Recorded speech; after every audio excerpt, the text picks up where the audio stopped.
الحمد لله وكفى والصلاة والسلام على سيد الرسل وخاتم الأنبياء والمرسلين وعلى آله وأصحابه أجمعين. أما بعد فأعوذ بالله من الشيطان الرجيم. بسم الله الرحمن الرحيم. إن الله اشترى من المؤمنين أنفسهم وأموالهم بأن لهم الجنة يقاتلون في سبيل الله فيقتلون ويقتلون وعدا عليه حقا في التوراة والإنجيل والقرآن ومن أوفى بعهده من الله فاستبشروا ببيعكم الذي بايعتم به وذلك هو الفوز العظيم. صدق الله العظيم. رب اشرح لي صدري ويسر لي أمري واحلل عقدة من لساني يفقهوا قولي. رب زدنی علما رب زدنی علما رب زدنی علما. سبحانك لا علم لنا اللهم لا علم لنا سبحانك لا علم لنا إلا ما علمتنا إنك أنت العليم الحكيم. سبحان ربك رب العزة عما يصفون وسلام على المرسلين والحمد لله رب العالمين. اللهم صل على محمد وعلى آل محمد كما صليت على إبراهيم وعلى آل إبراهيم إنك حميد مجيد.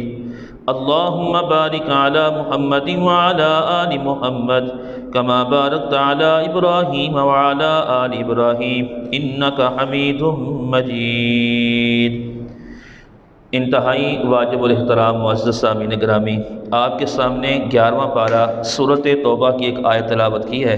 اللہ رب العزت کی بارگاہ میں دعا، التجا اور درخواست ہے کہ اللہ تعالیٰ مجھ جیسے گناہگار کو اس آیت کا صحیح مفہوم بیان کرنے کی توفیق عطا فرمائے، اور بیان کے بعد اللہ کریم مجھے آپ کو بلکہ سارے مسلمانوں کو صحیح معنوں میں اسلام کو سمجھ کر اس پر عمل کرنے کی توفیق عطا فرمائے.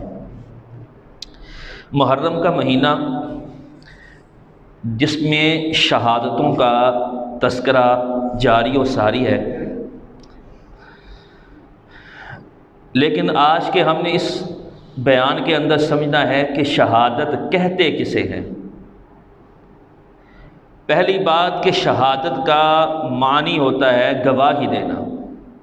شہادت کا معنی گواہی دینا.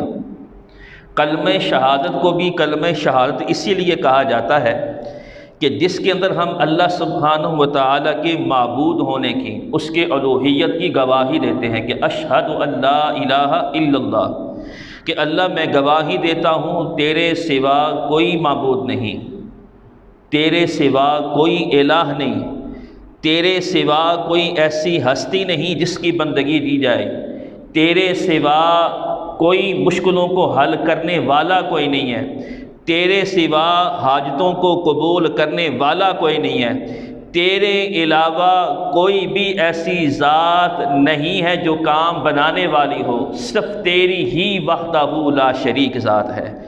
تو بہرحال کلمہ شہادت کو بھی شہادت اس لیے کہتے ہیں کہ ہم اس کے اندر اپنے اللہ کے معبود برحق ہونے کی گواہی دے رہے ہوتے ہیں. اور ایک ہے عملی طور کے اوپر شہادت دینا، یہ تو ہوگا لفظی طور کے اوپر. ایک ہوتا ہے عملی طور کے اوپر شہادت دینا. مثلا اس کی مثال یوں سمجھیے کہ کوئی آدمی مسجد کی طرف آ رہا ہے تو وہ کہہ رہا ہے کہاں جا رہے ہو؟ کہتا ہے میں نماز پڑھنے کے لیے جا رہا ہوں. یہ اس نے بول کے بتایا ہے. اور اگر وہ مسجد میں آ کر قیام کے لیے قیام کرتا ہے، رکوع کر رہا ہے، سجدہ کر رہا ہے، اس نے نیت باندھ کے نماز شروع کر دی، تو یہ اب اس کا دعویٰ عملی طور کے اوپر بن گیا ہے کہ وہ زبانی طور کے اوپر ہی نہیں کہہ رہا بلکہ عملی طور کے اوپر بھی اس بات کے بارے میں وہ واضح پیغام دے رہا ہے کہ اب میں نماز عملی طور کے اوپر پڑھ رہا ہوں. اسی طرح شہادت کا ایک لفظی معنی ہے گواہی دینا، اور شہادت کا ایک معنی عملی طور کے اوپر ہے. عملی طور کے اوپر کیا ہے کہ انسان لفظی طور کے اوپر اس نے دعویٰ کیا اللہ تیرے سوا کوئی معبود نہیں، یہ جان تیری ہی ہے، یہ زندگی تیری ہی ہے، یہ تیرے ہی حکم کے اوپر گزرے گی، اور تیرے ہی لیے میں اپنی جان تک بھی کیا کر دوں گا؟ قربان کر دوں گا. یہ ہے شہادت کا عملی معنی. کہ اپنی جان تک کو راہ خدا کے اندر اللہ کی رضا کے لیے، اللہ کے دین کی سر بلندی کے لیے اپنی جان تک کو قربان کر دینے کو کیا کہتے ہیں؟ عملی طور کے اوپر شہادت دینا۔ لیکن یہ شہادت میں نے کیا کہا؟ اللہ ہی کے لیے ہو۔ یہ لفظ جو ہی ہے نا، یہ ہر چیز کی باقی نفی کر دیتی ہے۔ جیسے ہم کہتے ہیں نا ایاک نعبد و ایاک نستعین، ہم تیری ہی بندگی کرتے ہیں، تجھ ہی سے مدد چاہتے ہیں۔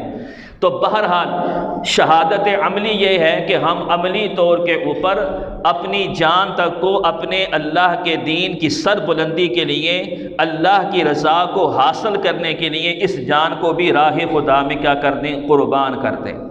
اب کہتے ہیں قرآن مجید فرقان حمید کے اندر فرمایا میرے پیغمبر آپ کہہ دیجئے انسان کا کوئی سا بھی عمل ہو اس کے اندر اللہ کی رضا بنیادی چیز ہے۔ عقائد کے اندر کیا ہے؟ ایمان ہو۔ فرمایا اسی طرح دوسرا جو خطرہ انسان کے اعمال کو برباد کرنے کا ہوتا ہے وہ ہے ریاکاری۔ تو اس لیے فرمایا میرے پیغمبر ان لوگوں کو پیغام دے دیجئے ان صلاتی و نسکی و محیای و مماتی، کہ اے میرے مولا میری نماز، میرا قیام، میرا رکوع، میرا سجدہ کس کے لیے ہے؟ للہ، اللہ تیری ذات کے لیے ہے۔ ونسکی، میری قربانی اللہ کس کے لیے ہے؟ تیری ذات کے لیے ہے۔ فرمایا اسی طرح ومحیای، یا اللہ میری زندگی کا ایک ایک لمحہ کس کے لیے ہے؟ تیرے لیے ہے۔ حتیٰ کہ یا اللہ میں زندگی گزارتے گزارتے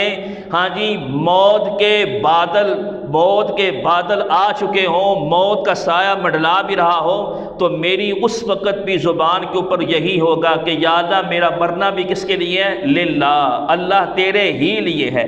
اب اگلی آیت کیا کہہ رہی ہے؟ لا شریک لہ، لوگوں نماز پڑھ رہے ہو رب کے لیے، شریک نہ کرنا کسی کو، قربانی دے رہے ہو شریک نہ کرنا کسی کو، فرمایا اپنی زندگی گزار رہے ہو شریک نہ کرنا کسی کو، اپنی جان تک کو قربان کر رہے ہو، فرمایا شریک نہ کرنا اللہ کے ساتھ کسی کو، کیونکہ اگر تیری نماز میں رب کے ساتھ کسی اور کی شرکت آ گئی، تیری قربانی کے اندر رب کے ساتھ کسی اور کی شرکت آ گئی، تیری زندگی کے ایک ایک لمحے کے اندر رب کے ساتھ اور کی شرکت آ گئی، تیری موت کے وقت کے اندر بھی تیرے لبوں کے اندر اللہ کے ساتھ کوئی اور شرکت آ گئی، تو یاد رکھنا تیری نماز بھی ضائع، تیری قربانی بھی ضائع، تیرے جینے کا مقصد بھی ضائع، تیری موت کا وقت بھی ضائع ہو گیا۔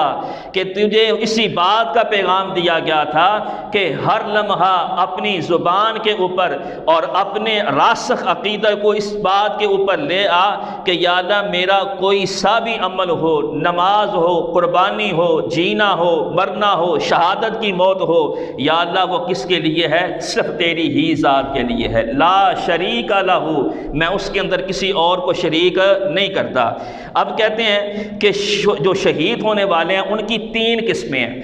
ایک وہ آدمی جو راہ خدا کے اندر نکلتا ہے تلوار لے کے، اسلحہ لے کے، کیوں نکلتا ہے؟ کہ میں اپنی فوجی طاقت کو بڑھاؤں گا تعداد کے ذریعے، پھر وہ نکلتا ہے اسی مقصد کے لیے، دشمن کا حملہ ہوتا ہے، اس کی شہادت ہو جاتی ہے، فرمایا ابھی پہلا قطرہ زمین پہ گرا نہیں، اللہ سارے گناہوں کو مٹا دیتا ہے، لیکن میں الا الدین، حقوق العباد اگر ہیں تو اس کی معافی نہیں جب تک کہ صاحب حق اپنا حق معاف نہ کرے۔ فرمایا دوسری وہ قسم شہید کی وہ کون سی ہے؟ کہ فرمایا وہ بھی راہ خدا کے اندر نکلتا ہے، اور وہ یہ کہتا ہے کہ میں اللہ کے رستے کے اندر نکلا ہوں، حتیٰ کہ میں دشمنوں کو قتل کرتا جاؤں گا اپنی تلوار کے ذریعے، یہ بھی حق کے اوپر ہے۔ فرمایا اگر یہ شہادت پا جائیں فی مقعد صدق عند ملیک مقتدر، اس کا ٹھکانہ جنت کے اندر ہوگا۔ فرمایا اسی طرح تیسرا وہ آدمی، یہ شہید کی تیسری قسم ہے، اس کو سمجھیے گا کہ وہ اپنی ساری قربانیاں دینے کے لیے تیار ہے، ارادہ کر کے نکلا ہے اپنی جان کو قربان کرنے کے لیے، جہاد کا جذبہ لے کے نکلا ہے۔ اور یاد رکھیے جہاد کا جذبہ یہ ایک فطرتی چیز ہے۔ دیکھیں کتنے لوگ آئے، انہوں نے نوجوانوں کو اس چیز سے دور کرنے کی کوشش کی، کبھی سلیبس سے ان آیات کو نکال رہے ہیں، کبھی کسی طریقے سے۔ بھائی یہ ایک فطرتی چیز ہے، ایمان والے کے اندر شہادت کا جذبہ ایک فطرتی چیز ہے جس کو مٹایا نہیں جا سکتا۔ تو فرمایا تیسری قسم شہادت کی یہ ہے کہ ایک آدمی راہ خدا کے اندر اللہ کے دین کی سربلندی کی خاطر نکلتا ہے کہ میں دشمن کو ماروں گا، ہاں جی، اور اللہ کے دین کی سربلندی کے لیے اپنی جان تک کو قربان کر دوں گا۔ فرمایا اب یہ تیسری قسم، جس وقت اس کی شہادت ہوتی ہے تو اللہ کے پیغمبر صلی اللہ علیہ وسلم نے فرمایا یہ میدان محشر کے اندر پتہ کس حال کے اندر آئے گا، تلوار اس کے کندھوں کے اوپر ہوگی، تلوار اس کے کندھوں کے اوپر لٹکائے ہوئے میدان محشر کے اندر آئے گا، اور لوگوں کو کیا کہے گا، میرا رستہ چھوڑ دو، میں اپنے مقام کے اوپر پہنچنا چاہتا ہوں، میرا رستہ چھوڑ دو، میں اپنے مقام کے اوپر پہنچنا چاہتا ہوں۔ اگلی بات بڑی خوبصورت ہے، پیارے پیغمبر صلی اللہ علیہ وسلم نے فرمایا قسم ہے اس ذات کی جس کے قبضے میں میری جان ہے، قسم ہے اس ذات کی جس کے قبضے میں میری جان ہے، جس وقت وہ شہید تلوار کو لٹکاتے ہوئے میدان محشر میں لوگوں کو کہے گا میرا رستہ چھوڑ دو، میں اپنے مقام کے اوپر پہنچنا چاہتا ہوں، اگر یہی لفظ وہ نبیوں کو بھی کہہ دینا میرا رستہ چھوڑ دو تو انبیاء بھی اس کے ادب و احترام کو محوط ہاتھ رکھتے ہوئے اس کے لیے رستہ چھوڑ دیں گے۔ اب جائے گا کہاں؟ فرمایا اللہ تعالیٰ کے عرش کے نیچے ممبر ہوگا، جہاں پہ اس کو جا کے کہا جائے گا یہ ہے تیرا مقام کہ تو نے جو اللہ کے دین کی سربلندی کے لیے اپنی محبوب ترین چیز جو جان ہے جو اس کو بھی قربان کیا ہے، یہ ہے تیرا مقام کہ اوپر اللہ کا عرش ہے، نیچے فرمایا چمکتا ہوا ممبر ہے جس کے اوپر اس کو بٹھایا جائے گا اور کہا جائے گا ہاں جی مانگ کیا مانگتا ہے، اور فرمایا جس کے حق میں وہ شفاعت کرنا چاہے گا اللہ اس کی شفاعت کو قبول بھی فرمائے گا۔ تو معلوم ہوا کہ شہادت جو ہے ہاں جی یہ اللہ تعالیٰ کا انعام ہے، اس کو منحوس نہیں سمجھنا چاہیے۔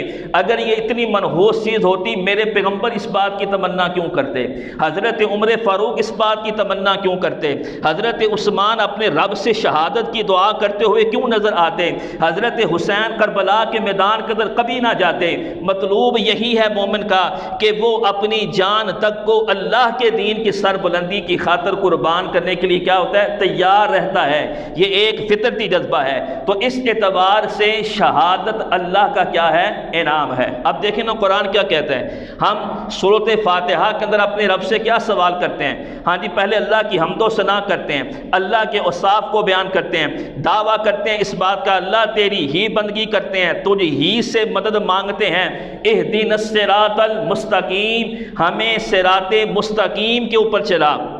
یاد وہ صراط مستقیم ہے کیا، صراط الذین انعمت علیہم، یا اللہ رستہ ان لوگوں کا جن کے اوپر تیرا کیا ہوا، انعام ہوا۔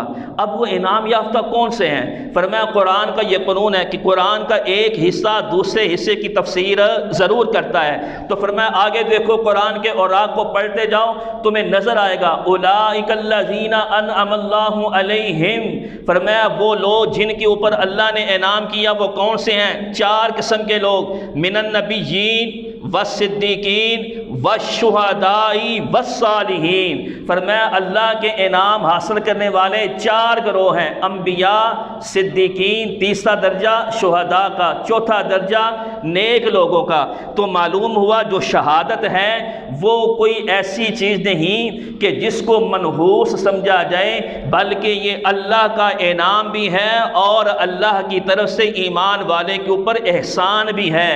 کیوں؟ غزوہ احد کے اندر جس وقت 70 مسلمانوں کی شہادت ہوئی تو اللہ نے اپنے پیغمبر کو تسلی دی کہ میرے پیغمبر ایمان والوں کو گھبراؤ مت، ہاں جی یہ ایک آزمائش تھی، ایک امتحان تھا، اللہ چاہتا تھا کہ تم میں سے کسی کے اوپر احسان کرتے ہوئے ان کو شہادت کے منصب پر فائز کرے۔ تو یہ آیت بھی کہہ رہی ہے کہ شہادت اللہ کا انعام ہے، اللہ کا احسان ہے، اس کو ہم عیب والی چیز نہیں سمجھ سکتے، اس کو ہم معیوب چیز نہیں سمجھ سکتے کہ جو شہادت ہے وہ عیب والی چیز ہے، یہ اللہ کا انعام ہے۔ ہاں جی کہ جس وقت انسان راہ خدا کے اندر ہاں جی اللہ کے دین کی سربلندی کے لیے اپنی جان تک کو قربان کرنے کے لیے نکل جاتا ہے، پھر اللہ کو وہ آدمی بڑا ہی محبوب ہو جاتا ہے، اللہ کو وہ آدمی بڑا ہی محبوب ہو جاتا ہے۔ اچھا جی کتنا محبوب ہو جاتا ہے؟ احادیث کی روشنی کے اندر فرمایا کہ جس وقت وہ راہ خدا کے اندر چل پڑا تھکن ہوئی، اللہ نے اس تھکن کو نیکیوں کے اندر کنورٹ کرتے ہوئے اجر و ثواب اس کے اعمال نامے میں لکھ دیا۔ اس کو بھوک لگی، اللہ نے اس کو نیکیوں میں بدل کر اس کے اعمال نامے میں لکھ دیا۔ اس کو پیاس لگی، اللہ نے اس کی پیاس کو نیکی کے اندر بدل کے اس کے اعمال نامے کے اندر کیا کر دیا؟ لکھ دیا۔ یہ ہے وہ مرد مومن کہ جو اپنی جان تک کو قربان کرنے کے لیے اللہ کی رضا کو حاصل کرنے کے لیے نکل پڑا ہے، کہ حتیٰ کہ فرمایا حدیث کے یہ الفاظ ہیں جس کا یہ مفہوم ہے، چلتے چلتے اس کے جو قدم گرد آلود ہو رہے ہیں، اس کے قدموں کے اوپر جو مٹی ہے، اس کی جو دھول ہے، فرمایا اللہ پتہ اس کی قیمت کیا ڈالے گا؟ فرمایا بتا دے میرے پیغمبر، ایسے افراد اللہ کو بڑے محبوب ہیں جن قدموں کے اوپر چلتے چلتے دھول پڑ جائے، مٹی پڑ جائے، اللہ ان قدموں کے اوپر جہنم کی آگ کو حرام کر دیتا ہے۔ یہ اتنا محترم ہے، تو معلوم ہوا شہادت اللہ کا انعام ہے۔